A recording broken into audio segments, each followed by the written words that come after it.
តែនៅពីក្មេងខ្ញុំធ្លាប់គិតថាខ្ញុំស័ក្តិសមនឹងពាក្យសរសើរច្រើនជាងពាក្យផ្អាំព្រោះអីដឹងអត់ឲ្យតែមានតែគេផ្អាំខ្ញុំតែនៅគិតថាម្នាក់នឹងចំណាយខ្ញុំអីឬក៏មានអីអត់ស្មើខ្ញុំហើយខ្ញុំតែខឹងហើយខ្ញុំអត់ចង់ឲ្យមានអារម្មណ៍ខឹងនឹងកាត់ឡើងទេអញ្ចឹងហើយបើខ្ញុំតែស្វ័យចិត្តដល់ពេលមានតែគេមកសរសើរខ្ញុំហ្នឹងឯង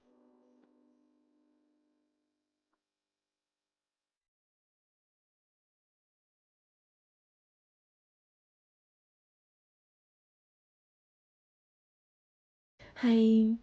មានដឹងអត់ខ្ញុំមានឃ្លាំងច្រើនណាសម្រាប់ដាក់ពាក្យសរសើររបស់គេរកតែ space តែបន្តិចសម្រាប់ដាក់ពាក្យផ្អាំរបស់គេនោះក៏គ្មានដែរនិយាយទៅបានហ្មង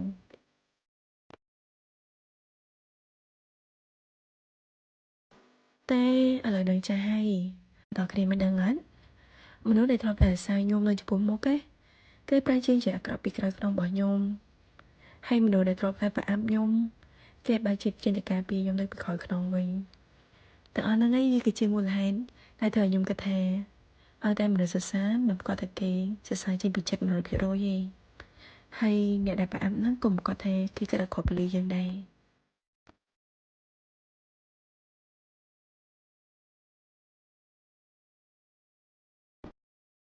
អញ្ចឹងសំដីអ្នកដែលស្ដាប់ហើយសប្បាយចិត្តក៏ទទួលទុកទៅដើម្បីជាកម្លាំងចិត្តសម្រាប់យើងនៅថ្ងៃមុខហើយពាក្យសម្ដីណាដែលស្ដាប់ទៅវាគ្រោះគ្រាតពេកទោះបីប្រហាក់ចង់ឲ្យល្អមិនក៏ដោយបើផ្លូវចិត្តយើងហ្នឹងវាអត់ទាន់រឹងមាំក្នុងការទទួលយកទេហ្នឹងហើយមិនបាច់ស្ដាប់ទេ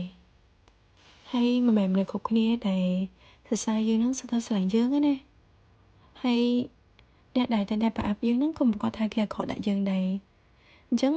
អីដែលសំខាន់គឺយើងត្រូវរៀនមើលពីចរិតហើយនឹងចេតនារបស់ពួកគាត់